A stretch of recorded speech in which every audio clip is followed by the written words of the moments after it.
Going to be going over methodology in this video, so it might be a bit boring, but if not,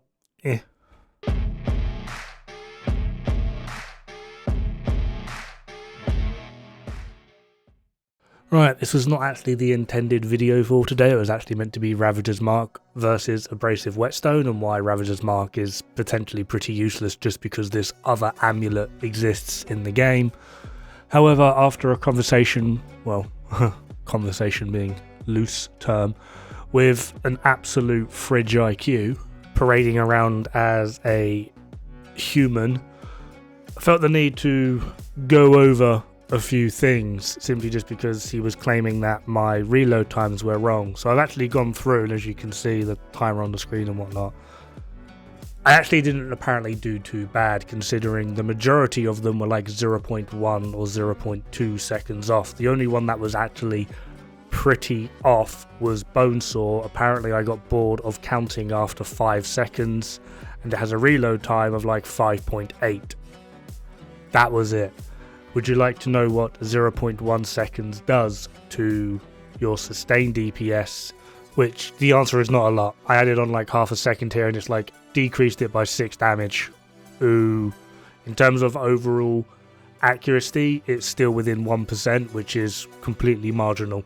On the plus side to this though, it does mean, just to prove a point, that I've finally got that kick up the butt to finish off doing sustained DPS.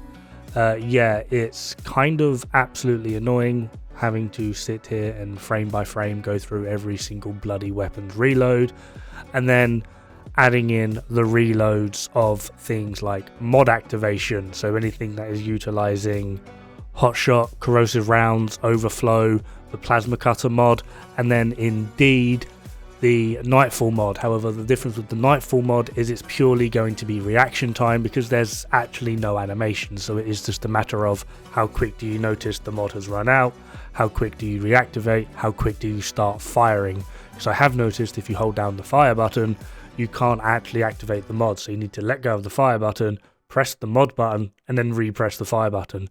I've averaged it out to be about 1 second, so those that are saying that there is no reload time is completely false. There is a reload time, it's just going to be very quick, and it's mostly going to be dependent on how quick you react to it, which is what you see me doing here. The next point was weapon ranges. Crescent Moon on the left, 25, fall off at 65, and Spore Bloom, 10, fall off at 30. Now I'd like to think it doesn't take a genius to figure out that if you've got a weapon that has an optimal range of 10 meters, that you're probably going to stay within 10 meters, and that if you don't, you're going to do less damage. Also doesn't take a genius to figure out that when I do the DPS testing, I stay within optimal range. He also claimed, this person, that when doing DPS testing between weapons, you need to change the full build because it's going to be the full build that's going to actually change the overall effect of it. This is actually simply not true, because if it was, then there's no argument for any weapon other than Spore Bloom and Crescent Moon. First weapon we just saw there hitting like 10k was Spore Bloom. This is Nightfall. There's also just the simple point of these 4 rings are probably the most powerful 4 rings in the game, although Ring of Flawed Beauty has fallen from grace a little bit simply just because Xania's existed, which means if you're going to go for a DPS build, it's these 4 rings, or these 3 rings, and then you swap out Flawed Beauty for a utility thing. If you're using Nightfall, use Faerin Sigil for the weak point mod generation. If you're using Pulse Rifle, you use Microcompressor. If you're using Spore Bloom, you use Outcast. That's basically it. These are going to give you your highest output regardless. The only way round this is if you're opting more for a mod side thing, in which case all weapon damage is going to be the best way to go. The reason for this is quite simply multipliers have more value than additive values. That's literally it. All 4 of those rings will give a multiplicative value. The only catch to this is going to be Ring of Flawed Beauty, of where it can actually diminish your damage if you don't hit that exact point. It has a negative on it. The rest are just pure positive. Another downside is this test here. Alpha and Omega is out DPSing the previous test, which was Crescent Moon. Who here really thinks Alpha and Omega can out DPS Crescent Moon? It's absolutely ridiculous. Then you have what I like to call bug builds. I'm pretty sure this is a bug, but as it stands at the moment, this is the highest DPS possible in the game, utilizing Boar with Twisted Arbalist. So yeah, by swapping build, we've negated so many weapons. At this point, if we stick to swapping builds, there's no argument to be had other than Spore Bloom, which is doing this,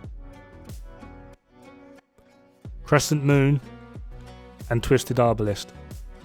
Do your DPS testing correctly, or you're going to get very fucked results.